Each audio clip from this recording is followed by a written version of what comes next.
Good afternoon. Meron po tayong i-unbox ngayon. Alam niyo po itong ilaw na to, nakita ko ulit sa Lazada. Nung una po, 100 plus lang. And then napakaganda pong ilaw nito. And then biglang nagkaroon ng non-availability. And then nung bumalik na po, talagang nireview ko, hinanap sa Lazada. Naging 450 na. Yun po yung sinasabi ko about dun sa noon, sa may Tilex na power bank. So, ngayon po, 1.8 to 2,000, yung 100,000 milliamps. Pag sumikat po yun, baka tataas din po ulit yun. So, habang habang mura pa, pwede po nating i-consider. Ito po yun, no? Napakaganda po ng quality nito. Rechargeable siya. Then, USB-C. Tingnan nyo po at iba-ibang klase na. Say, white light. Warm. White. Then, pwede pong emergency. And then, meron pong flashlight to rito. Ito po yung flashlight. Press and hold po yata ito. Or ito.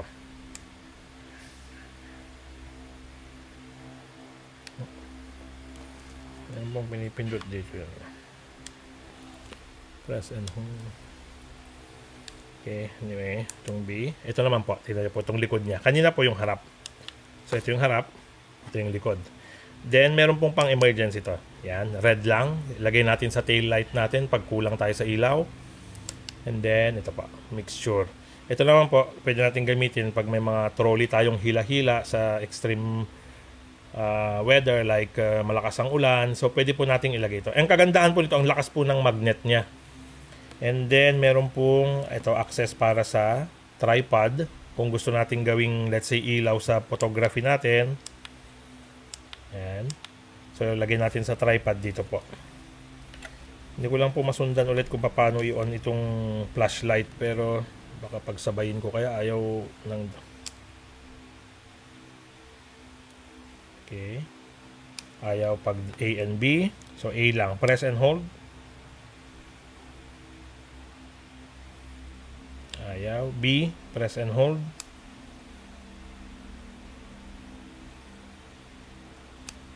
Or double click. Ayaw. Double click. Ayaw. Hindi ko na masundan kung paano. Pero ito po. Flashlight din po yan. Okay? So, pwede po nating isabit. And then, yung battery life po niya, ang natatandaan ko medyo bahaba-haba din po. Okay? So, nasa 450 po ito ngayon. Pwede nyo pong i-consider to. Tested na po natin itong ilaw na to. May kasama na siyang cable. Ito, multi-functional work light. Okay? So, ang kagandaan pa po nito, lalagay lang natin sa ating toolbox o ilagay sa side ng sasakyan na tingnan natin kung kaya. So, hindi siya nantukan dito sa computer. Pero ito pa, 4 magnets. Tangkukan. Tapos meron pa pong indication ng 84%. Okay? Ito ang ating bagong gamit sa site and sa ating mga multi-purpose. So ito po yung sinasabi ko, pag photography tayo or nagbibideo, pwede pong gamitin ito, ilalagay lang sa tripod. So nakaganon lang siya. Kung gusto natin ng warm, sa likod pala yun. So A, sa A. Yan. Try natin sa makeup. Kaya lang kung masyadong malakas. So, ito po yung stand. Ito po. Ayan. Pwede po yung mga ganitong stand. Kasi natatanggal po ito. Yan. So, let's say ito. Ayan. Oh, yeah. Sorry. Then, ilalagay na po ito dito. Ayan. So, pwede na po siyang... So, any tripod po. Kasi yung standard po na size ng... ng 3.5 po ba yun?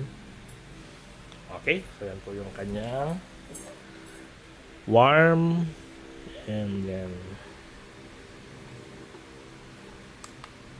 likod, white. Okay, so highly recommended po ito.